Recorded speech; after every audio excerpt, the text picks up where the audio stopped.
Can you hear my prayers? Oh, the tenuous nature that separates the living from the dead, gossamer, light-filled fabric, interwoven with everything that we don't know about this life and all that we will never know about the next one. All that unknowing. Oh, and the grief.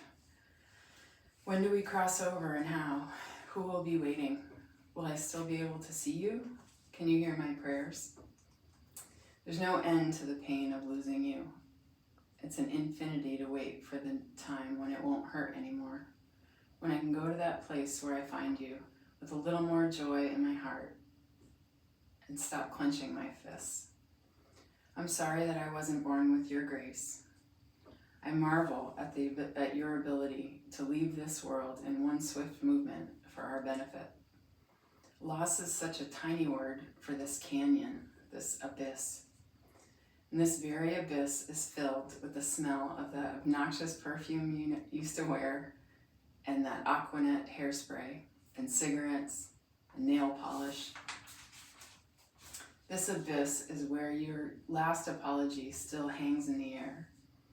It's where I can still hear your voice echoing, tuck in your shirt, and is that really what you're gonna wear?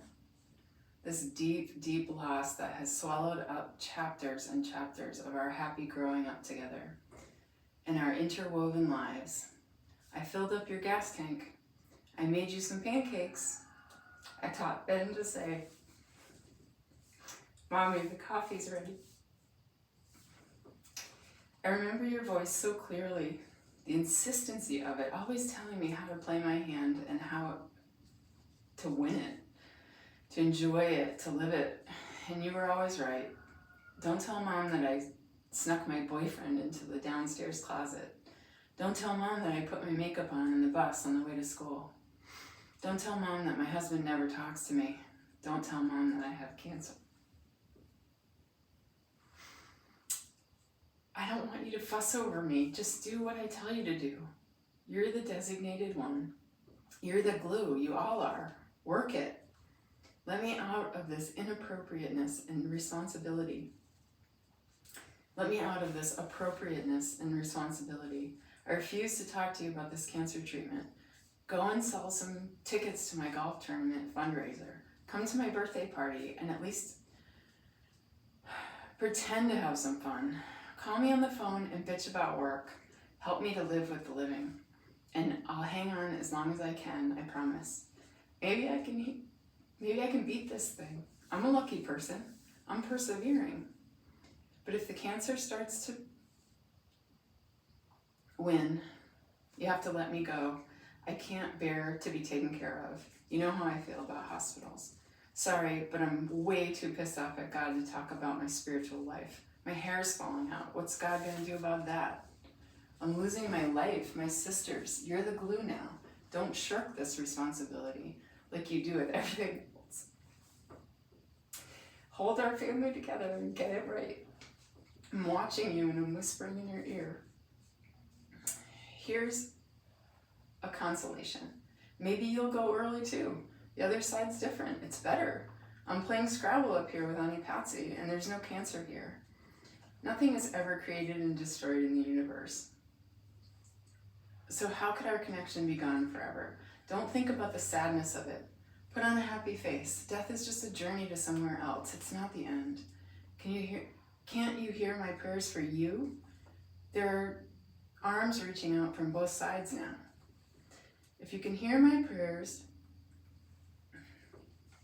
then let me make this clear to you, wherever you are, my sister. I want to spend time with you. I want to sit with you on the couch till 3 a.m. talking, even if we do have to get up and go to work in the morning. I want to walk into my kids' room and see you stroking the curves of their noses until they fall asleep, and to watch them find the gifts that you've hidden all around the house for them. I didn't want to sell your house. Even now, I want to be able to call you. I want to be able to call Joe and chat, but it's just too much to bear. Here comes another holiday season without you here. The weight of it, it's just too heavy. 5 years have gone by in a heartbeat, now 12.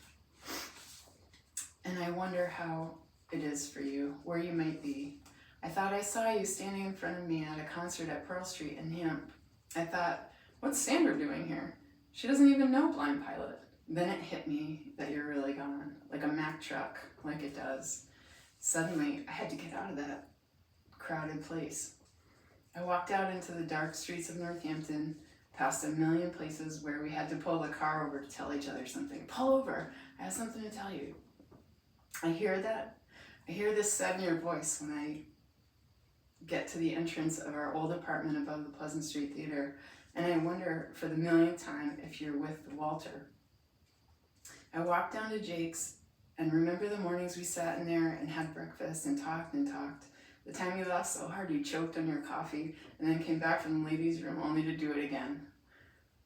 When we were in our early 20s, and that just feels like yesterday to me now. On this night, Northampton was just a ghost town, as I wished that you could be one of those ghosts, and I told God that I could handle it. Even if it blew my mind, I just wished that you could give me a sign.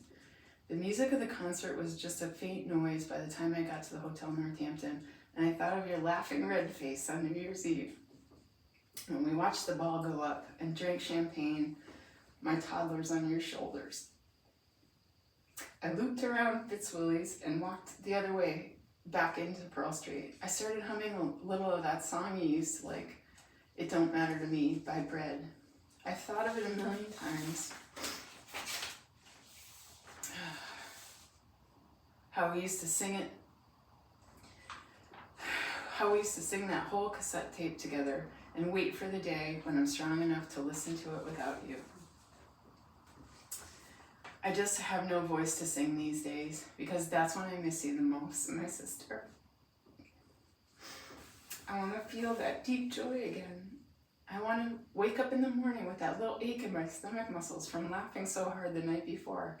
Your sharp wit was a rare gift and I miss it dearly. How did this even happen? You were ripped out of my life and taken from me. Should I have pushed harder for the milder or alternative treatments? Fucking cancer. The chemo is what finished you off. I know that fact in my heart and mind, and I don't know how to forgive it or ignore it. You were always so sensitive. I should have known. I should have done something. I should have kidnapped you and taken you off to some island where we could have worked out a plan of signal for you to show me that you're all right, that you forgive everything, that you're at peace. Somehow, you could give me some of your signature straightforward advice. You could tell me right now what to do. What do I say to Mom, huh? That she shouldn't have spoken to you the way she did as a teenager? That it wasn't your fault you were so beautiful and perfect? That she shouldn't be jealous or cruel to you when you dated older boys? Should I tell her that only the good die young? Now all I can do is just watch her tend to your grave. She pores over the hundreds of letters she received from all those fans in your fan club.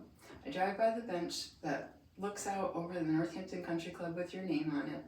I drive slow to see it just pass out of the corner of my eye. It helps me to know that so many others share in my grief. I hear in Mom's voice that this is all wrong, and I agree. She tells us that losing a child is right next to impossible, but that losing a child like you is unthinkable. What do I say to her now?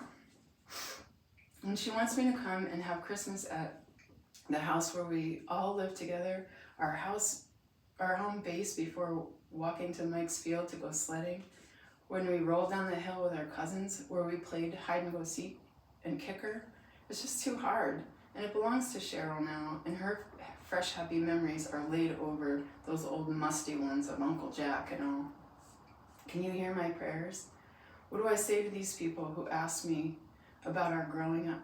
What do I say to Maverick, to Cyrus, to my kids who sit with me when I see your photo and I freaked out? To Stick who holds me while I cry this river? Answer me, damn it. How can I know for sure that you can hear my prayers?